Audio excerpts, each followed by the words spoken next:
Hello everyone from New Hampshire Motor Speedway. It is Monday, July 17th, and Martin Truex Jr. just had perhaps one of the most dominant performances of his career.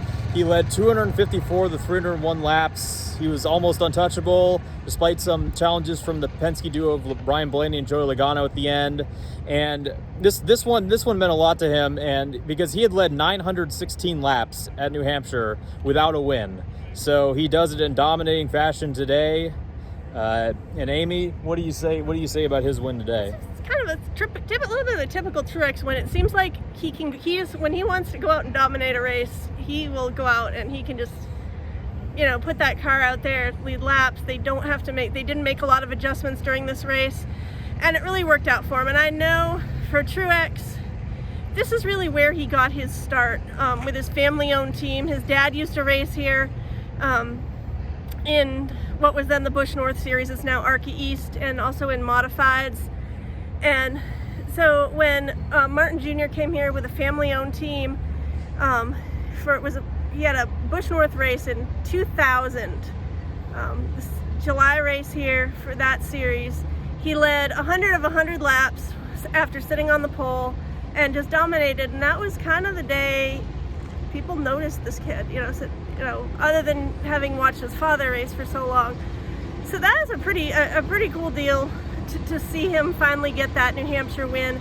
It's meant so much to him because of coming here with his father as a kid, growing up around this track, getting to see some of his heroes race here.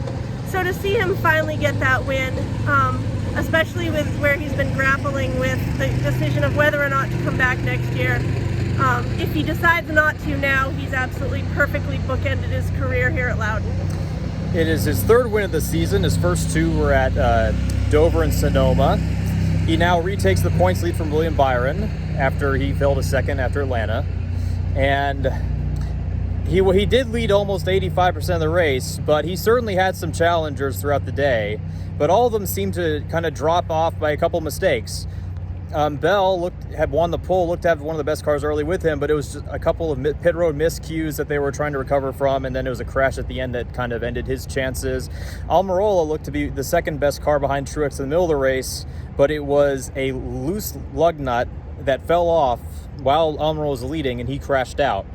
And then for Ryan Blaney, he was starting to run down Truex in the final stage, and he might have gotten by him had things played out differently, but on the final set of pit stops, they removed equipment from the box, and he finished 22nd. So, while Truex did dominate, it did not come easy.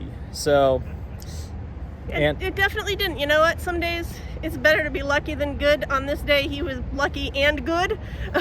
So, and their woes certainly don't take away from his win. There was no guarantee anybody was going to get by him today. Blaney certainly looked like he might have a shot.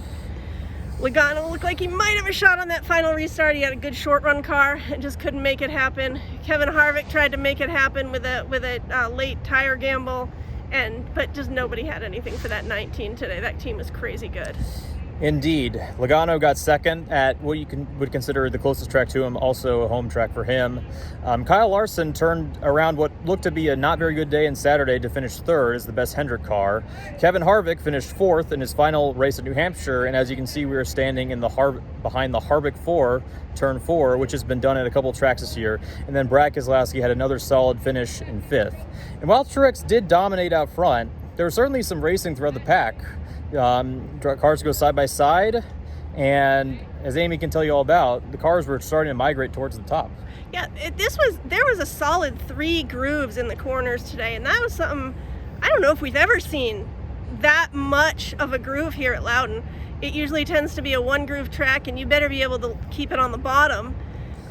Even some of the drivers were surprised at how they got up there. Truex said at one point he got loose and slipped up there a little bit, and then realized that there was so much grip up there. And you could see drivers as throughout the race starting to migrate to a top line, left a bottom line open, and that made for some good racing in the pack. You might not have seen it up front, but you certainly saw some good racing on the day from throughout the pack, especially on a couple of restarts. It was pretty intense. So it was a very good race for Loudon, and let's hope that it stays a 3 groove track, because that made it pretty exciting. Tires also meant something today. Stenhouse tried on the first caution staying out, and he fell a lap down by taking none.